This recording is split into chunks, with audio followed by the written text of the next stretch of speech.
Welcome to Monster Kid Theater and tonight's presentation of The Monster Maker.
Dad's playing beautifully tonight, isn't he?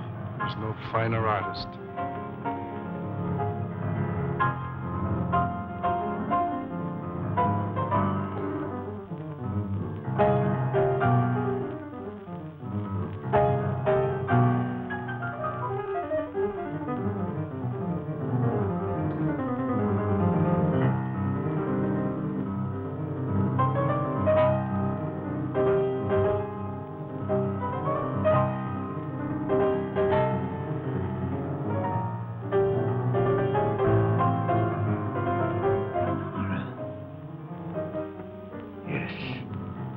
Just a living image of her.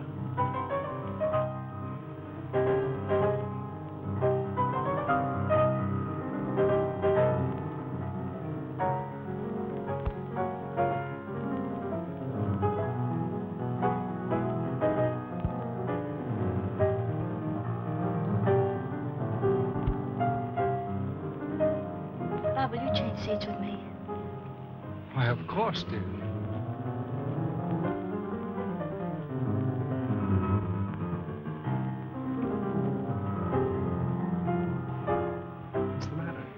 Nothing, but that man in the next box keeps staring at me.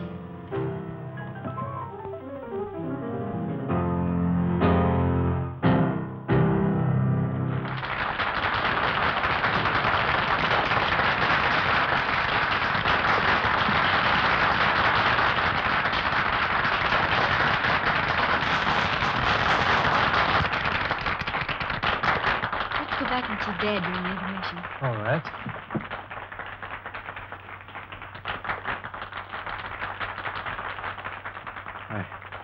It is like seeing the dead return to life. I must know who she is. That can do no good. The dead have no place among the living. I shall be the judge of that. Lawrence, for a man your age, you're certainly in the pink. I have to be. Most people don't know it, but giving a piano recital requires the stamina of a marathon runner. Say, Judd, I think you better give my right forearm muscles another going over. Feel a slight cramp in my index finger. Yes, sir. Hello, Dad. Hello, darling. Hi, Bob. How am I doing? Marvelously. I don't believe I've ever heard you in better form. That's because you're home from school, my dear. I was playing for you tonight. Oh, am I glad this engagement ends my concert tour. Now I can relax, wear old clothes, and let my beard grow. Oh, and devote some time to your only daughter. You know, I feel as if I'd been piano. Don't bite the piano that feels, my darling.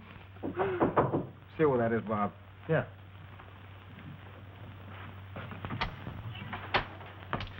This gentleman would like a minute with Mr. Lawrence. Just a moment.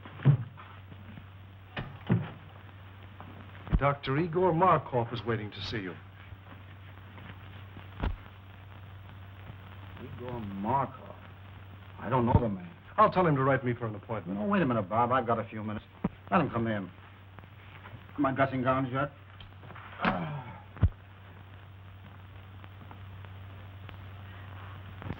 So I have the pleasure of addressing Mr. Anthony Lawrence. That's right, Doctor. What's on your mind? I should like to apologize to this charming young lady for my seeming rudeness. Well, I don't know what you're talking about, but go ahead. This is my daughter, Patricia, Dr. Markov. Please forgive me, young lady, for staring so rudely at you, but I really could not help it. Seeing you tonight was quite a shock because you are the living image of my wife, Lenore, as she looked at the time we were married. She was taken away from me under very tragic circumstances. I understand. I accept your apology. Thank you.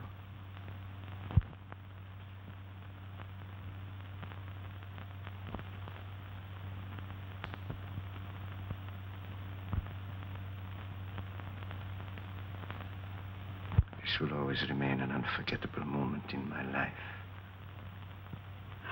Thank you. Auf Wiedersehen. So nice to have met you. I always appreciate the privilege of meeting a great artist. Thank you, Doctor. And good night. Good night, sir.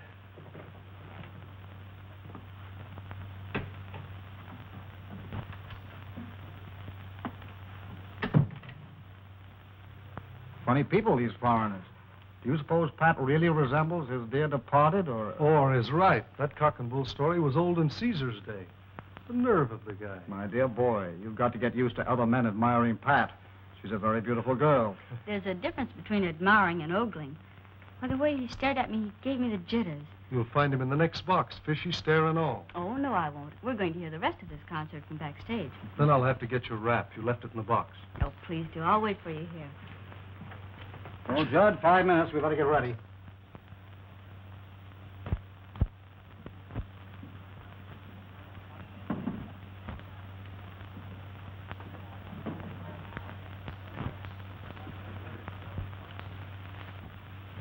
It seems that the great Dr. Markov failed to make a favorable impression. Temporarily, yes. But there will be many opportunities in the future.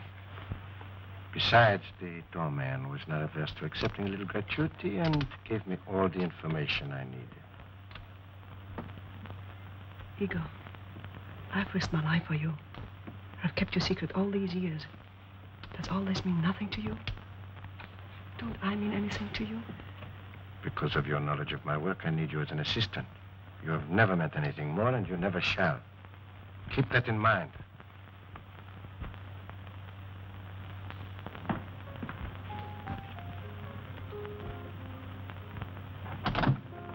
Flowers for Miss Lawrence.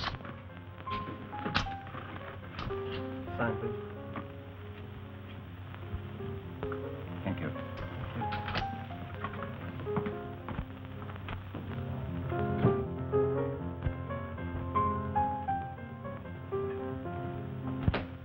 More flowers for you, Miss Lawrence.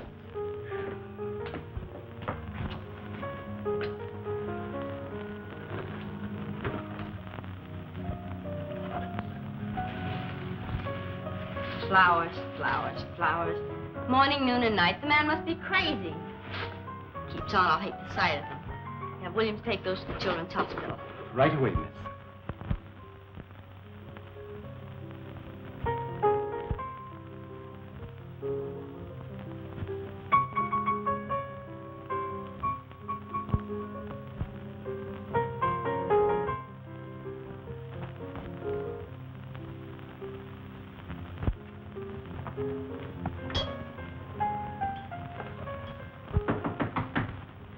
Come in. Dad, you've just got to make Dr. Markov stop pestering me. First it was flowers 3 times a day, and now he's sending notes with them. Now, look, I can't stand any more of this. You've just got to make him let me alone. Well, the man must be out of his mind. I never heard of such presumption. Now, don't you get upset about it, Pat. I'll take care of Dr. Markov. You just forget about him and let me handle this. What are you going to do, Dad? I'm going to call on our friend and tell him very plainly that his attentions to you are unwelcome, and him stop them immediately. You'll be careful, won't you? Careful? What do you mean? Well, you'll probably laugh at me, but when you call on Dr. Markov, will you take Bob with you? Pat, I can take care of myself. But you said yourself he was out of his mind. Did you notice his eyes that night in your dressing room? They seemed to stare right through me. You've been listening to too many horror radio programs lately. What you need is a good workout on the badminton court. Come on, run along. Fear not, fair lady. I shall beard the reptile in his den.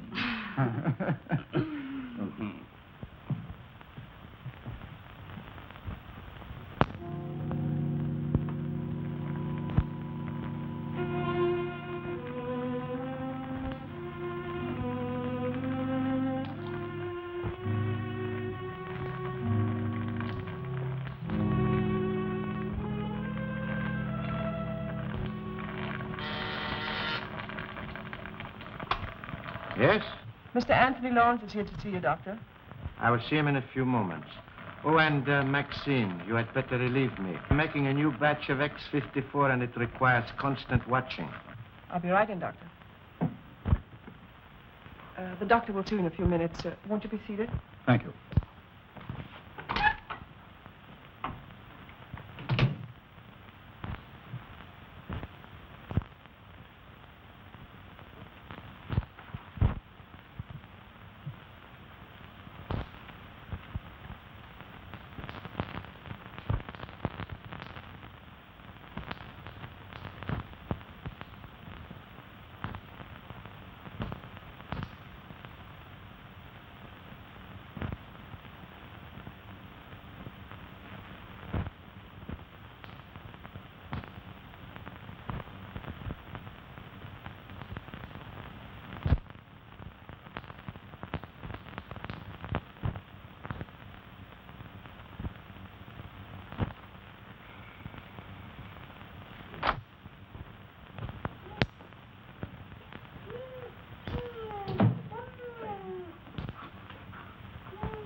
Where you belong.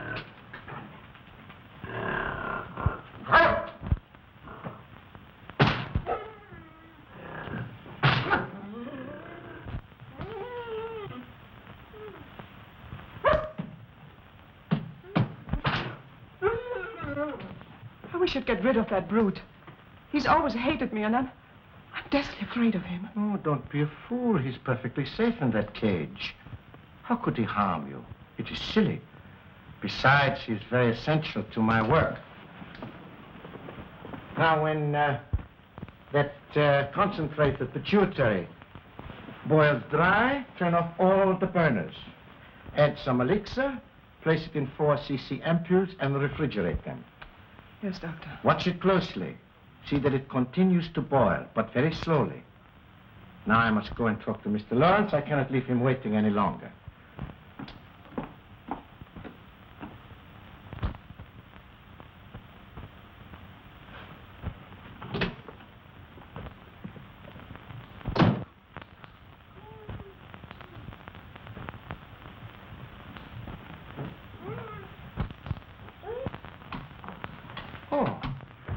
Mr. Lawrence, nice to see you again. This isn't a professional call, Dr. Markov. I've come here on a purely personal matter. Oh, well, in that case, you'd better come into my private office. Thank you.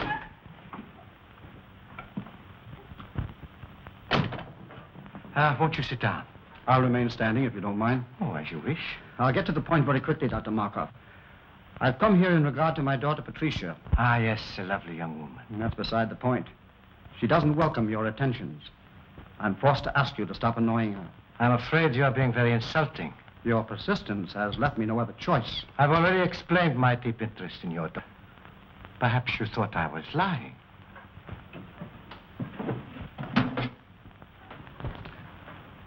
Would you look at this picture?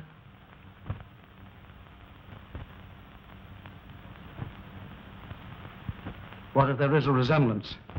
That doesn't give you the privilege of annoying her. But I am going to marry her. Ma. I'm amazed at your conceit. I'm warning you, Dr. Markov. Unless you stop annoying my daughter, I shall call the police. Stop, not so fast. Let go of me!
Pardon me, Miss Lawrence. Dr. Markov's on the telephone for you.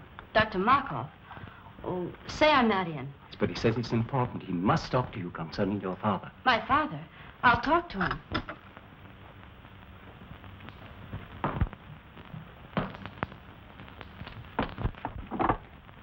Hello? Yes, Miss Lawrence speaking. Oh, Miss Lawrence, your father has had a slight attack of vertigo. Yes, he's here in my office. It was probably brought on by overwrought nerves. I was wondering if you had not better come and get him. Is he well? No, not seriously. However, scarcely able to drive his own car. Of course, I could keep him here, or if you wish, I could call an ambulance. Ambulance? Oh, no, I'll be right there. Where is it? 1335 Cliff Drive. Thank you.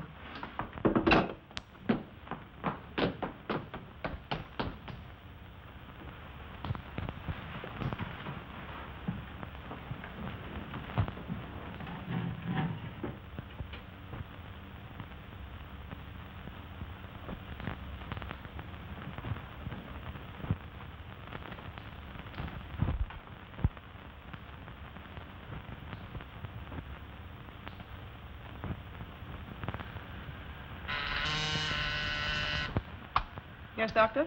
Maxine, turn down all the flames to about half. But Dr. Markov, the concentrate is nowhere near dry yet. I know, but it must boil very slowly. All right.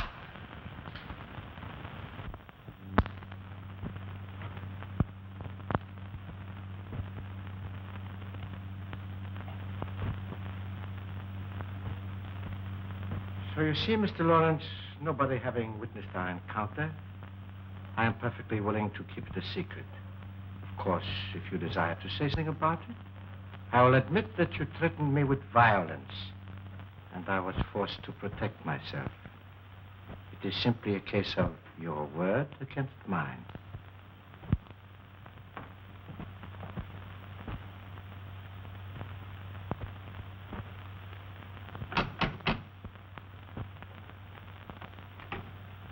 Is this Dr. Markov's residence? Yes.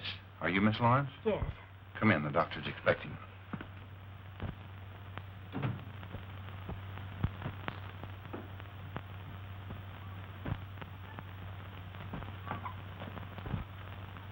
Father, how do you feel? Pat, what are you doing here? Dr. Markov said you were a little indisposed, so I came to drive you home. Are you feeling better now? Yes, much better. You well enough to start? Yes, of course. Steve, help Mr. Lawrence to his car.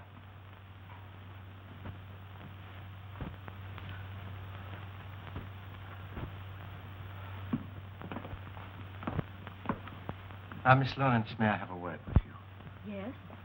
I think that your father would bear watching. If you notice him developing certain symptoms of... Well, if you notice him acting strangely, I would strongly advise you persuade him to see his doctor. I'll remember. Thank you. You're welcome.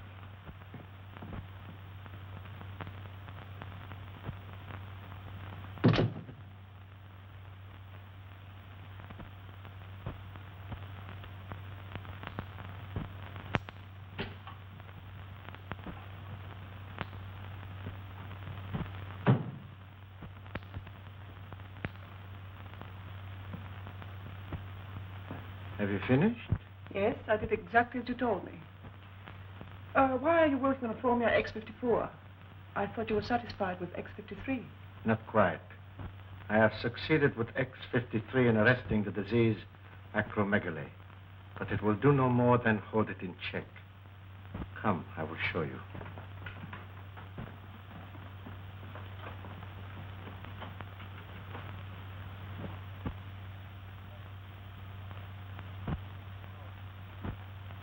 You will recall that after I injected him with the disease, it was allowed to proceed to this stage. Enlargement of the head, the feet, and so forth. But from the moment I gave him an injection of X53, there has been no change in the condition. Neither progressive nor retrogressive. I have every reason to hope that this new formula will prove to be a complete cure for the disease. Think what it will mean to have the power to control a dread disease like acromegaly. The only living man to have such power. And why are you the only living man to have such power? You know why. Yes, I do. And you're not even a doctor. You stole the name and laboratory notes from the man you killed. He deserved to die. And his death made it possible for me to escape from Europe as the real Dr. Markov. And reap the rewards earned by another man with years of work and study. What I took from him was small repayment for what he tried to take from me. The love of Lenore, my wife, the woman I worshipped. But his love cooled as I knew it would when he looked at her beautiful face and saw the ravages of the hideous disease acromegaly. Did you deliberately inoculate her with that dread disease? I did. I was determined that no other man should try to take her from me. I knew if she were no longer beautiful, no one else would want her. Then I would have her all for myself. But she could not stand the sight of her own face. So she killed herself. This is incredible. Only a madman could do a thing like that. I'm getting out of here. I'm going to police him and tell him everything. Police him and tell him what a madman. Stop!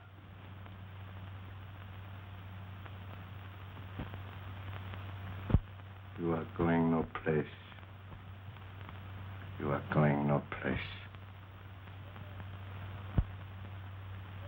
Go to your room. Stay there.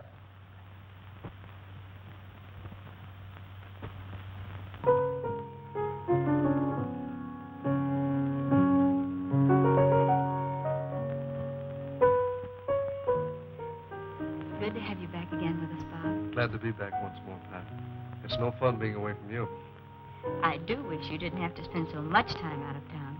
If I didn't, your father would probably get himself a new business manager. You know, it's chiefly on his business I'm away so much. I know. Bob, do you think you could book Father for a series of summer concerts? Pat, what are you talking about? If you knew the heavy schedule I booked him for next season, you'd want him to have a good rest. Oh, I do, but he can't seem to rest. I don't know what's gotten into him. He seems to have so much energy. He just can't seem to work it off. Well, let's hope it keeps up. But he can't, Bob. Do you realize that he's up at 6 every morning? That he walks practically all day long? That I can't get him to go to bed at night? Sometimes I awaken at 2 or 3 in the morning, and he's still playing his piano. That's not normal in a man of his age.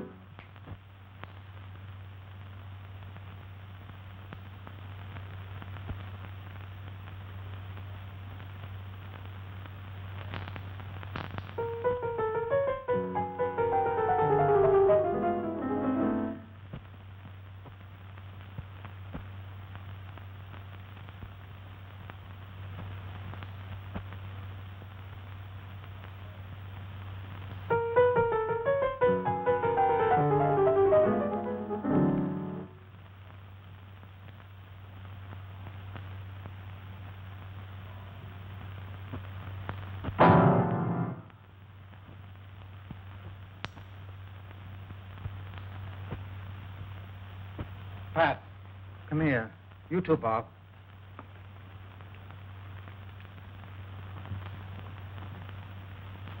Doesn't it look as if my fingers were thicker? Well, your hands are swollen. Well, the fingers are anyway. Oh, I feel awkward.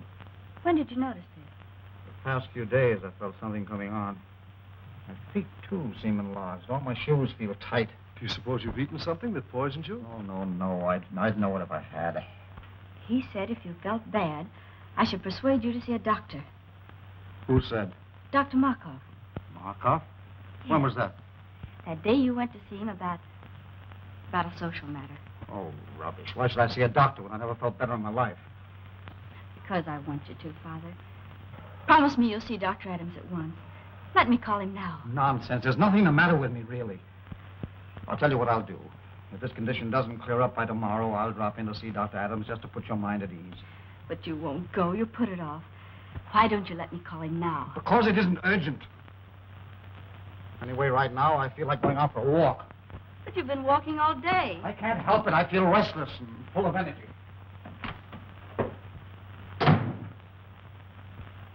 What do you make of it, Bob? Oh, perhaps some minor upset. But I would have him checked over by Dr. Adams. And how are you feeling today, Mr. Lawrence? Physically, extremely well. And your appetite? Still increasing. Mr. Lawrence, after studying all the results of your laboratory tests, X-rays, metabolism records, I have reached a conclusion. But not being satisfied with my diagnosis alone, I called into consultation Dr. Kruger and Dr. Naylor, whose reputation, of course, you know. Yes, certainly. And they, without any hint from me, both came to the same conclusion. Acromegaly. Acromegaly? Yes. It's a very rare disease, glandular in origin, activated by a defective pituitary. Doctor, can't you tell me in plain English what's wrong with me and how serious it is? I'm trying to tell you. You have a glandular disorder, a disorder of the pituitary gland. A disease so rare that medical science knows little about it as yet. Is it fatal? Fatal? Well, not necessarily. It's a progressive disease, enlarges the extremities. It's accompanied by an increasing amount of energy to a fabulous and dangerous degree. Is it curable? Mr. Lawrence, there is but one man, to my knowledge, who knows anything important about acromegaly. He's a specialist in glandular disorders, and I understand has devoted a great deal of research to this particular disease. I urgently suggest that you consult this man, who is in a position to do more for you than any person in the profession. Who is it? Dr. Igor Markov. Dr. Markov? Yes. Do you know him? Yes. Strange you didn't think to consult him. Well, I've just met him socially. I don't know him socially, but his name ranks among the top names in the profession. His reputation is international. So he is, therefore, the man that you should see, Mr. Lawrence. I'd rather not see Dr. Markov. Isn't there anybody else I can consult? No. He's the only man I know that can help you. He has not seen fit as yet to give out his findings or his method of treatment to the profession. So, therefore, if you're to be helped, you must go to him. And there's nothing you can do for me, Dr. Adams? Frankly, Lawrence, nothing effective. Well, thank you for your frankness. You will see him? I'll think it over.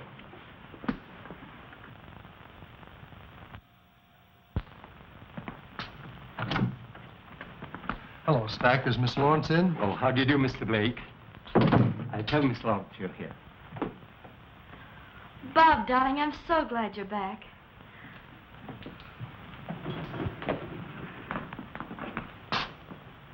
I've only been away 4 weeks. How are you, sweetheart?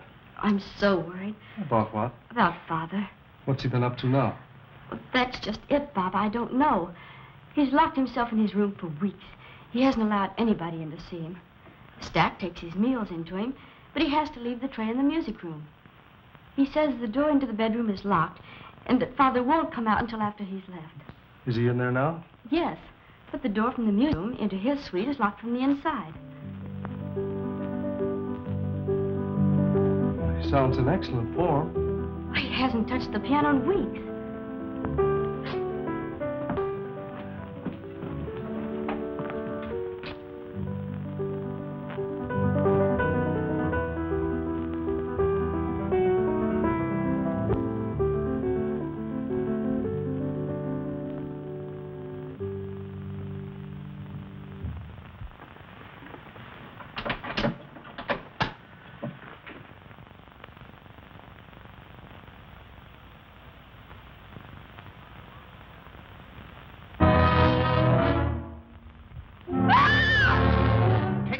Blake, take her out of here, quick!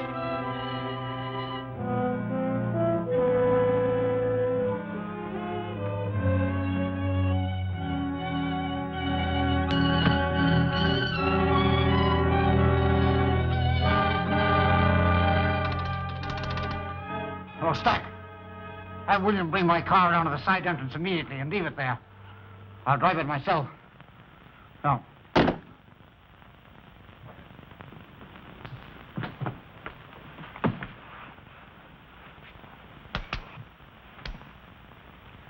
Darling. Easy, darling. You fainted. Bob, did you see what I saw? What are you talking about? Did you see his face?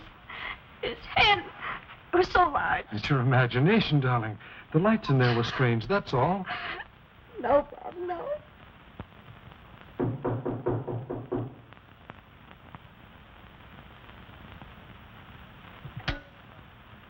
Maxine, see who's in my waiting room.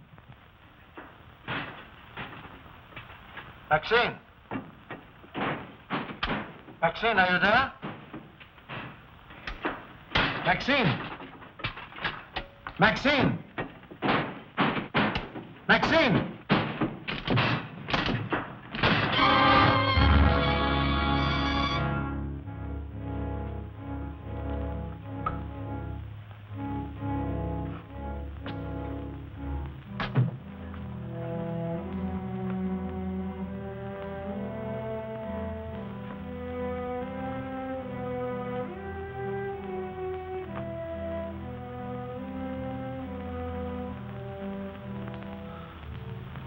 Lawrence. Yes, Markov. Weren't you expecting me? You knew I'd have to come to you sooner or later. To you, the one man with experience concerning the hideous disease of acromegaly. Oh, you had it cunningly worked out, Markov. So that I would be forced to come to you you alone for help. Then you would be in a position to dictate your own terms in exchange for that help. Terms which no doubt would involve my daughter, Patricia. Oh, you were clever, Markov. Exceedingly clever.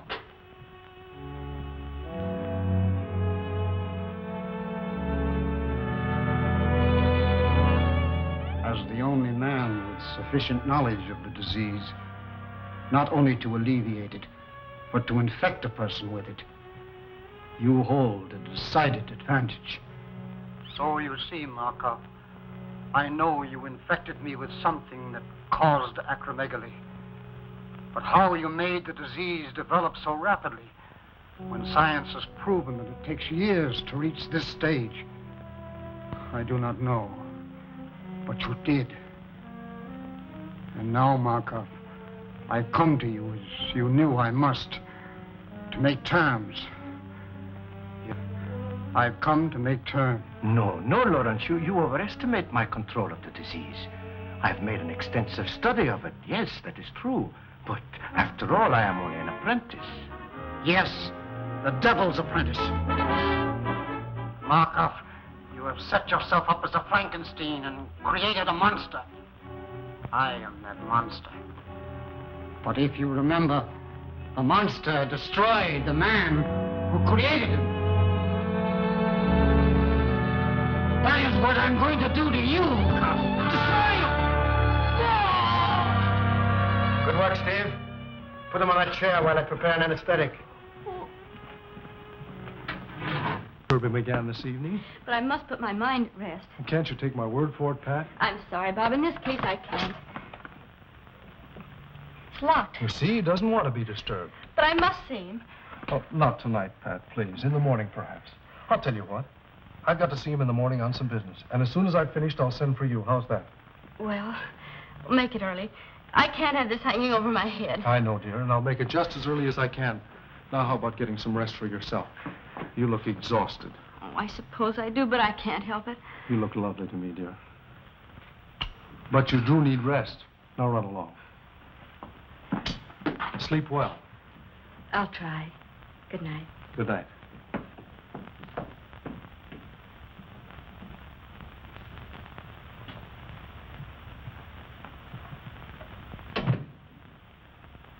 Oh, Stack.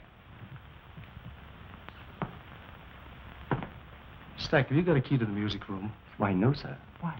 Well, it's locked, and I wanted to see Mr. Lawrence. I'm sorry, sir, but he's gone out. Out? Oh, yes, sir. About a half an hour ago. He had his car brought around and then dismissed William. Where did he go, do you know? Not the slightest idea, sir. I didn't see him, but William said he was all muffled up. Oh. Stack, I wish you'd ring me at home when he comes in. Very good, sir. And shall I wait up for him, sir? Well, no. If he comes in soon, you might ring me. Otherwise, go to bed. I'll see him in the morning. Very good, sir. Good night, Stack. Good night, Mr. Blake.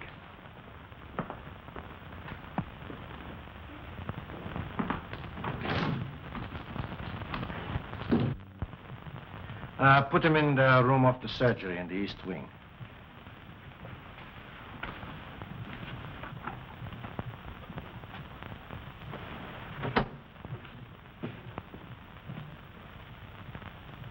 How could you be so inhuman as to infect him with that disease in order bargain for his daughter?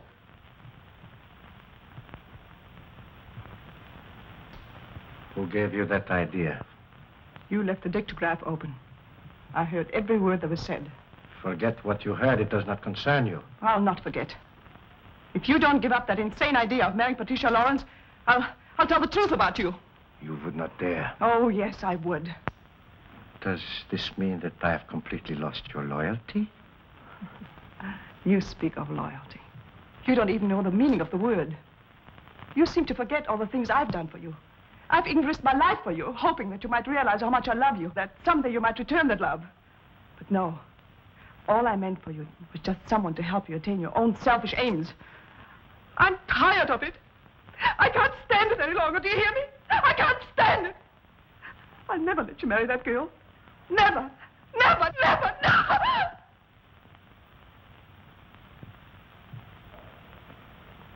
Maxine, you heard nothing. You heard nothing. You heard nothing. Now go to your work.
Go back in the other room.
Good morning, Doctor. The murderer's cage was left unlocked last night. No, really? Why, he could have killed somebody. Yes, he could have killed me if Ace hadn't heard me scream and driven him back again to the cage. Oh, well, you are very fortunate. Very. And so am I. I could have lost a valuable assistant. How do you suppose the cage was left unlocked? Oh, I suppose the attendant was careless. I shall discharge him immediately.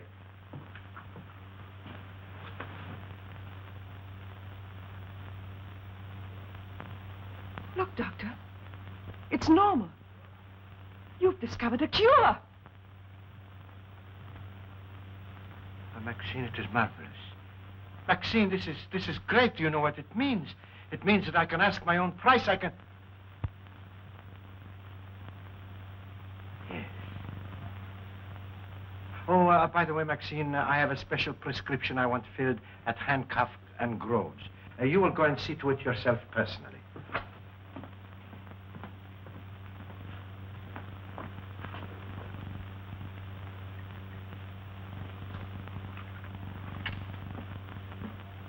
Couldn't it be ordered over the phone? If I wanted it that way, I would have said so. Very well.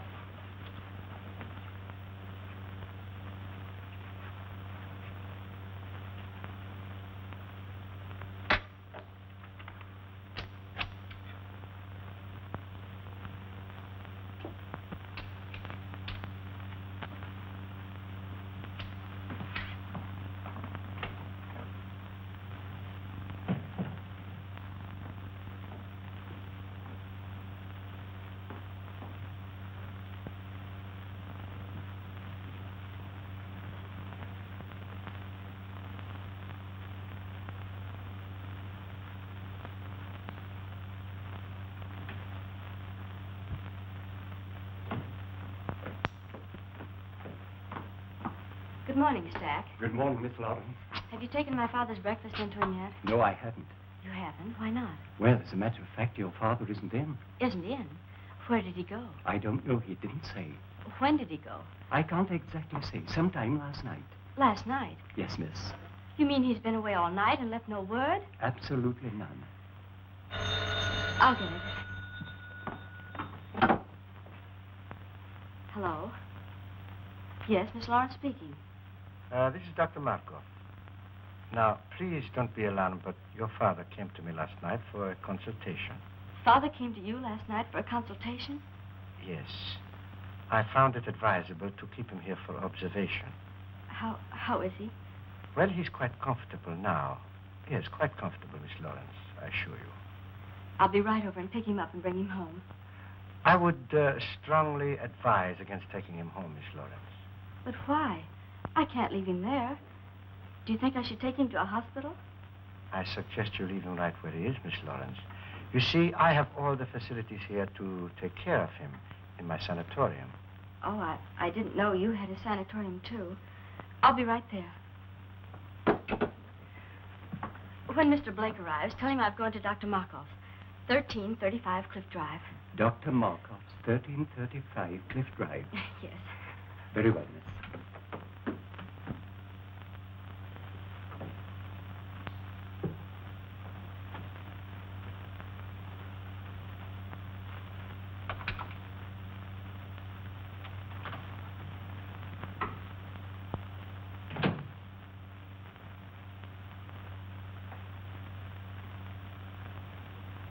Lawrence, I want you to try hard to understand what I'm saying. Try hard. This is Dr. Markov. I can save you, Lawrence. I can cure you. Do you hear me? Yes, I can hear you. Good. Remember that I am the only one that can cure you, and I will cure you on one condition. A very simple condition, Lawrence. Your daughter is on her way over here now. No! I want you to persuade her to be very agreeable to me. No! You can convince her that it is you she is coming to see. You can tell her that I am helping you. No! That is a very little thing to ask for your cure. No, no, no! Very well. We shall see about that.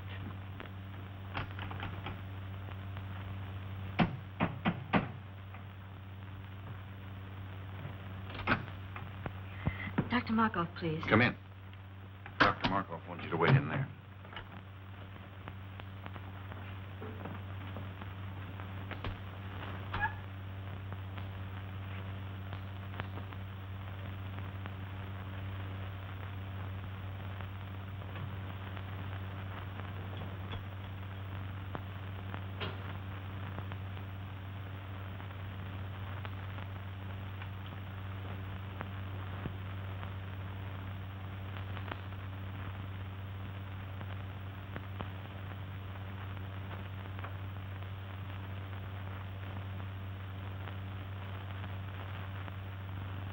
How long ago did she leave for Dr. Markov's stack? About a half an hour ago, I should say, sir. I'll have to step on it. 1335 Cliff Drive, you That's said. correct, sir.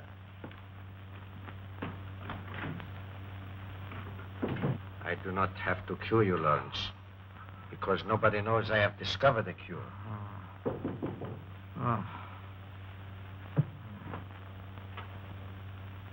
Miss Lawrence is here.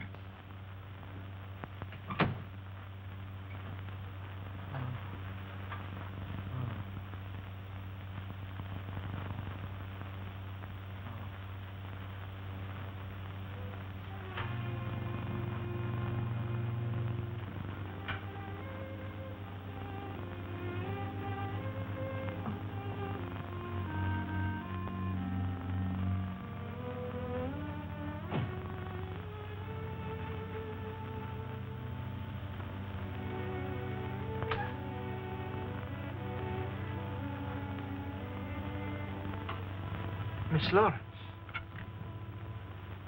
Oh, it is a great pleasure seeing you again. Dr. Markov, how is my father? He's resting comfortably. Please be frank with me. What's the matter with him? It is a glandular ailment. How serious is it? Well, Miss Lawrence, I'm afraid it is quite serious, particularly in your father's case. Why particularly so in his case, Dr. Markov? Well, you see, the peculiar disease your father is suffering from causes extreme enlargement of the extremities, the hands, feet, and certain portions of the head. In a professional pianist, it is fatal. That is to the continuance of his career, I mean. Not only are his fingers incapacitated for the intricacies of delicate performance, but his very appearance, upon which so much depends for public approval, is most uninviting. Dr. Markov, how does it happen my father came to you? I think you will find that your Dr. Adams sent him to me. Dr. Adams? Yes. Dr. Adams made exhaustive tests and in consultation with several eminent colleagues of his, diagnosed your father's case, and correctly so, as acromegaly. Acromegaly? I never heard of it. Few have. It is very rare. And since glandular disturbances are my special field and acromegaly my particular interest, your father was advised to consult me. With what results? I am anxious to cure your father, Miss Lawrence. Most anxious. Providing he is willing to obey my instructions to the letter. Do you anticipate any lack of cooperation on his part, Dr. Markov? Perhaps some. You see, Miss Lawrence, it is rather long and slow treatment. Naturally, a man of your father's nervous temperament will be impatient, obstinate, even rebellious on occasion. Progressively so, as the brain begins to function more normally. You see, Miss Lawrence, your father is mentally incompetent. You mean he's... Oh, well, shall we say, temporarily unbalanced mentally. The functioning of the pituitary, being aggravated by pressure, makes the patient physically violent on occasion, and great care must be taken that he does not do violence to himself or to others. Dr. Markov, I'm my father. I can easily understand your need to do so, Miss Lawrence, and I would gladly save you the pain if I could. But I know you will not be satisfied unless you do see him for yourself. Besides, it will give you a basis for comparison. It will give you new hope from day to day as you see him improve. Where is he? Take me to him. In a moment. But remember, although he is still under a sedative, he might easily be aroused to violence. I will advise not to excite him, merely to reassure him that he will receive the very best of care, that you will see to it yourself personally, and that you recommend he do everything possible to cooperate with us. I will. Take me to him. This way, Miss Lawrence.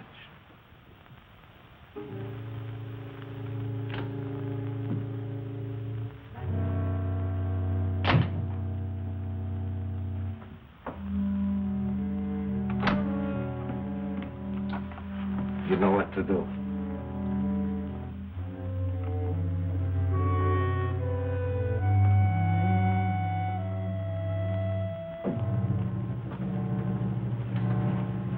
And remember, Miss Lawrence, advise your father. Fullest cooperation in every way possible.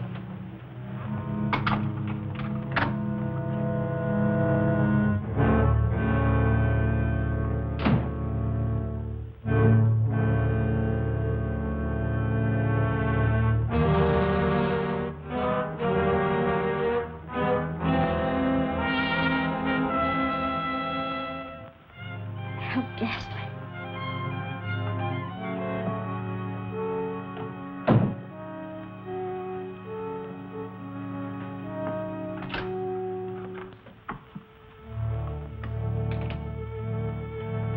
You can't go in there, Maxine.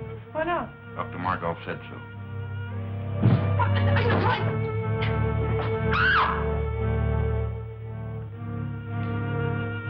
Father, speak to me.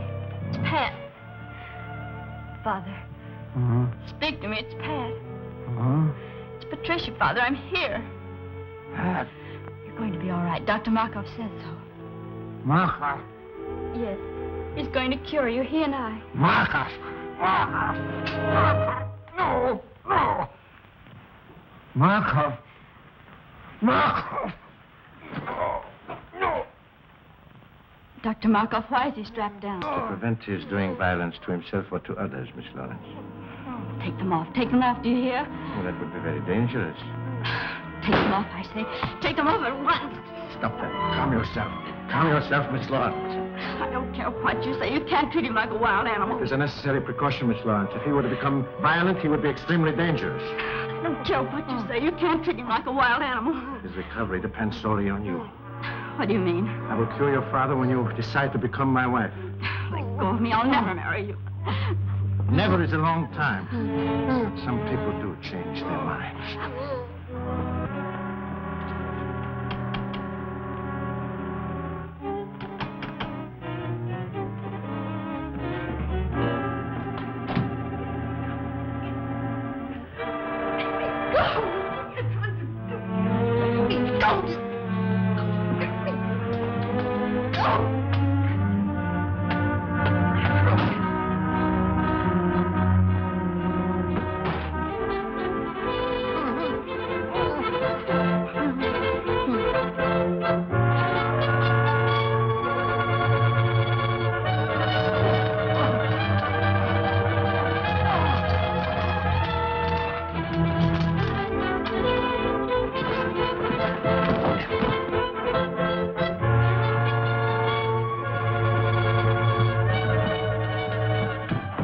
Oh, hurry. Father needs help.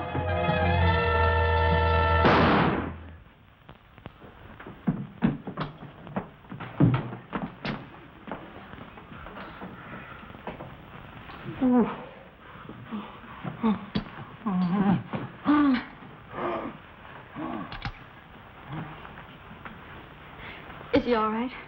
Yes, he's just fainted.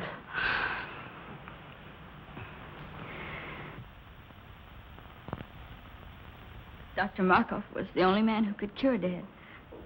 But him dead, there's not much hope left. Oh, yes, there is, Miss Lawrence. I'm familiar with the serum Dr. Markov has perfected for the cure. He has been using it to bargain with your father for you. He'll be all right. It might take a little while, but he'll be all right. Thank you.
Thank you.